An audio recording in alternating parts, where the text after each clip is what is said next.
1945, nach dem Ende des Zweiten Weltkrieges, wird Deutschland in 4 Besatzungszonen aufgeteilt. In der sowjetischen wird 1946 die Deutsche Film AG, kurz DEFA, gegründet. Bis 1992 entstehen rund 800 Kinospielfilme. Wildwest-Methoden auf der sozialistischen Baustelle, einer der Verbotsfilme, der später zur DEFA-Ikone wurde. Der DEFA-Film, der für einen Oscar nominiert wurde. Der DDR-Kultfilm, sicher auch seiner Musik wegen, den jeder gesehen hatte.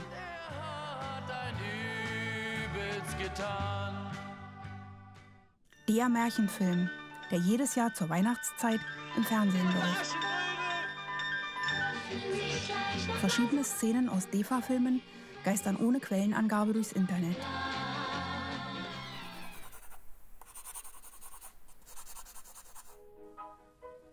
Der erste DEFA-Film, der erste deutsche Nachkriegsfilm überhaupt. Gedreht in den Ruinen von Berlin. Im Spannungsfeld von Ufertradition und Expressionismus. Trümmerfrauen und Kriegsverbrecher. Ob man aus Kochtöpfen Stahlhelme macht oder aus Stahlhelm Kochtöpfe, das ist egal. Nur zurechtkommen muss man dabei, darauf kommt es an.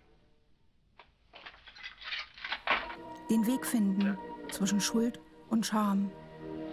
Wie repariert man Fensterscheiben und das eigene Selbst? Jetzt ist doch Frieden, wir haben doch Weihnachten.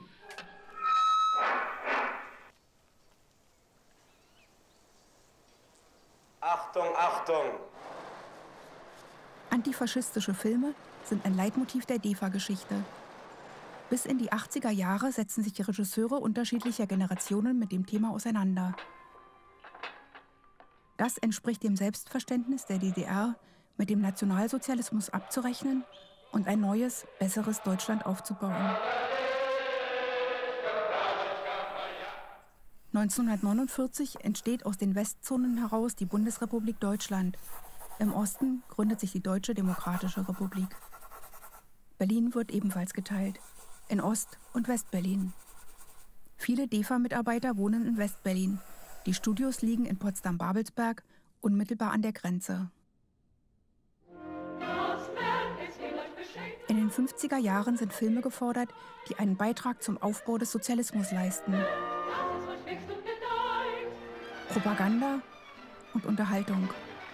Kalter Krieg und Stalinisten. Bei der DEFA, einer der größten Filmstädte Europas, arbeiten 2500 Fachkräfte in mehr als 50 Filmberufen.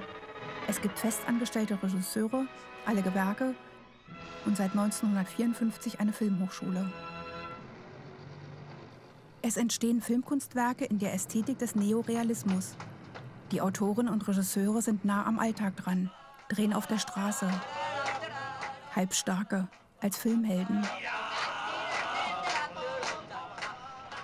1961 Bau der Berliner Mauer. Die Teilung Deutschlands wird zementiert. Die eingemauerte DDR erscheint damals als geschützter Raum, in dem frei gedacht und frei entworfen werden kann. Verehrte Freunde. Filme stellen Fragen an die Gegenwart. Gesellschaftspanoramen mit weitem Horizont. Da ist die Geschichte der jungen Lehrerin Carla, die von einer Ehrlichkeit ist, die fast schmerzt. Die ihre Schüler zu denkenden Menschen erziehen will und an ihren Kollegen und Vorgesetzten scheitert. Sie sollen eben nicht rauchen. Sie sollen denken lernen. Darum geht's mir. Und um das Vertrauen. Das hat nämlich was mit Demokratie zu tun. Nur wenn ich das schaffe, dann verzichte ich auf meine ganze Autorität.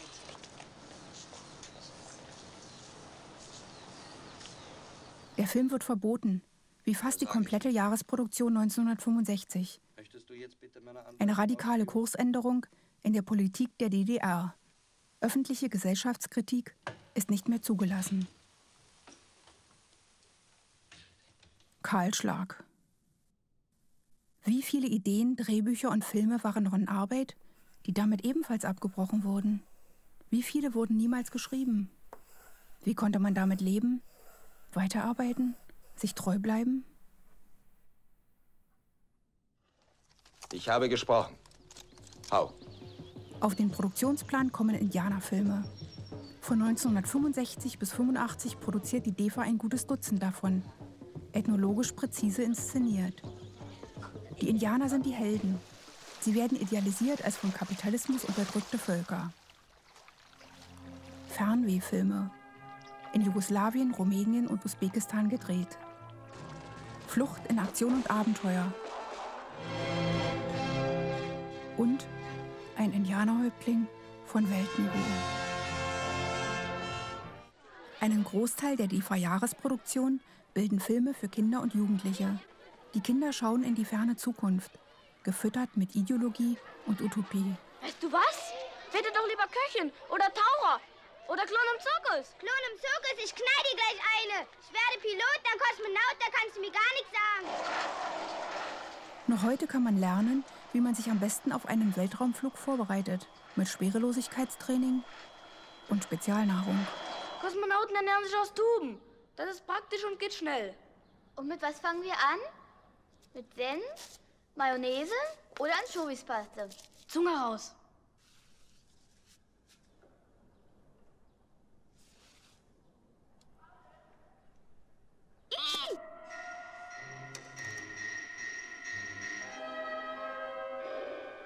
Das Frühstück bitte. Ein utopischer Film in 70 mm, dessen Utopie in seiner Flower-Power-Lässigkeit besteht. Guten Tag, ich küsse Ihre Hand, Madame. Erdezentrum ruft Margot.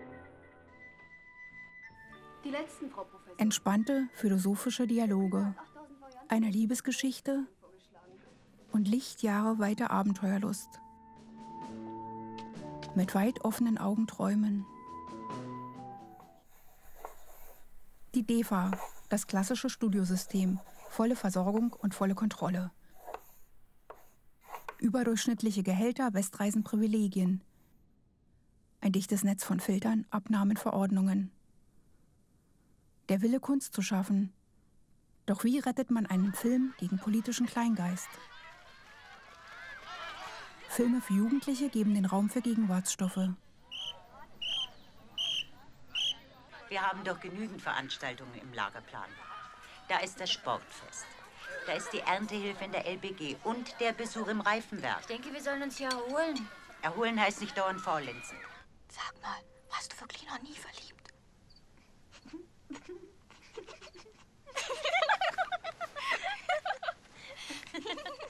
Meine Oma, die hat mit 20 den ersten Kuss gekriegt. Und mit 50 das erste Kind, das sagen sie alle. Die erste Liebe gegen Widerstände der Erwachsenen. Romeo und Julia im Sozialismus. Die Nacktszenen ziehen ein großes Publikum an. Die 70er Jahre. Der Sozialismus versteht sich als moderne, technisch hochentwickelte Gesellschaft. Nach 2 missglückten Partnerschaften sucht die Heldin selbstbewusst nach der großen Liebe, dem Dritten. Ob das nun ein gutes Zeichen für ihn ist? Wie meinst du denn jetzt? Ach so. In den Filmen lesen die Zuschauer zwischen den Zeilen, sehen zwischen die Bilder. Was sagt uns das Kirschkompott? Dass man Ungenießbares ausspucken muss? Oder gab es schlicht keine Devisen für Südfrüchte? Das ist ja auch ihr erster Vater.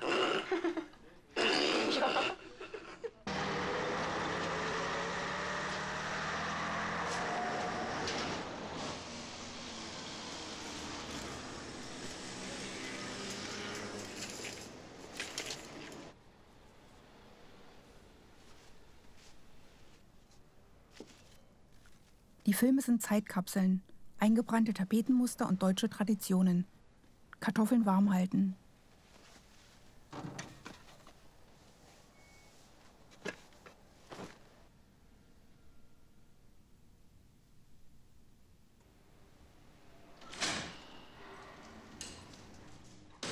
In DEFA-Filmen dürfen Frauen rebellieren und sie dürfen scheitern.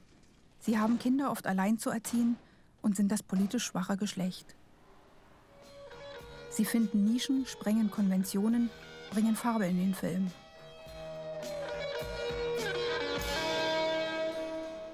Lebenslust, Stillstand, Überforderung.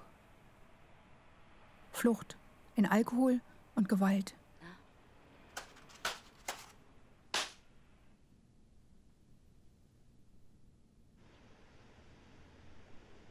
In vielen Filmen spielt Berlin eine Hauptrolle. Das Berlin, das in den 70er Jahren noch wie Nachkrieg aussieht. Mit Baulücken, zerfallenden Häusern, blätterndem Putz, Außenklos und Ofenheizung. Die Trümmerfrauen sind alt geworden, einsam und bitter. Schmeißt doch Ihre Wäsche einfach in die Mülltonne. Zu faul zum Waschen. Ist ohne Frühstück. Was soll denn das? Deinetwegen bin ich extra nicht arbeiten hier. Ist auch ohne Diskussion. Glitzer, Glamour, Künstlerinnenalltag.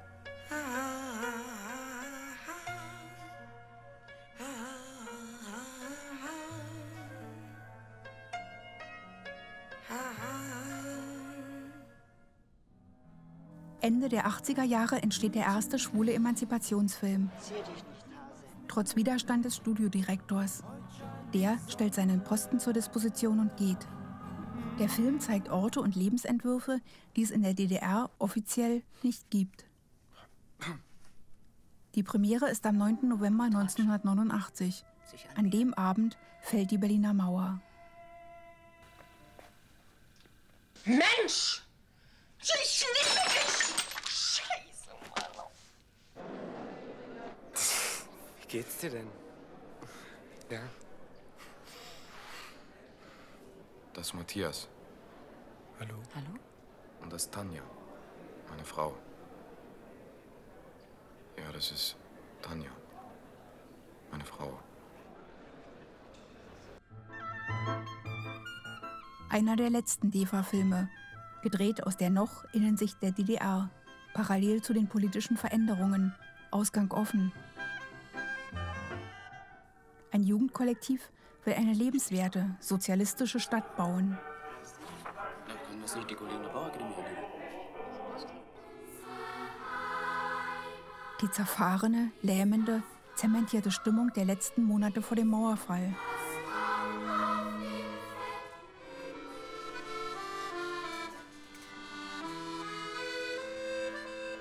Wie man an Kompromissen zerbrechen kann.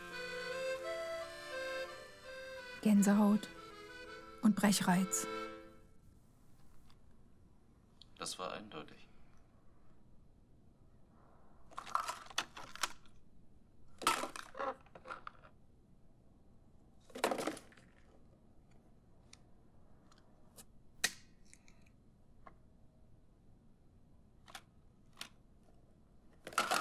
Depression und Lethargie. Rebellion oder Ausreise in den Westen? Viele sehen die Filme dieser Zeit erst Jahre später. 1989/90 ist das Leben interessanter als Kino. Friedliche Revolution, Mauerfall, deutsche Einheit. 1992 wird die DEFA abgewickelt. Mitarbeiter werden entlassen. Unter den Filmen, die geblieben sind, gibt es Entdeckungen zu machen. Ein fremder Planet, Zeitreisen, Lieblingsfilme.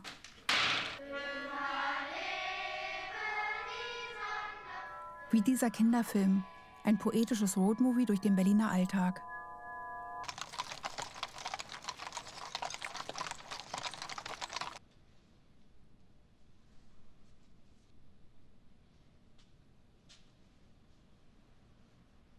Auch das ist eine Geschichte von der Suche nach der eigenen Rolle und dem persönlichen Glück.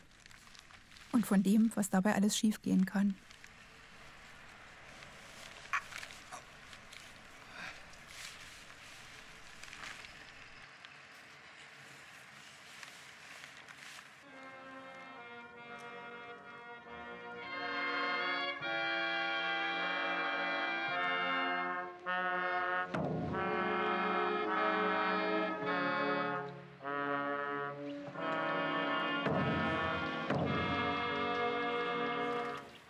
Siehste,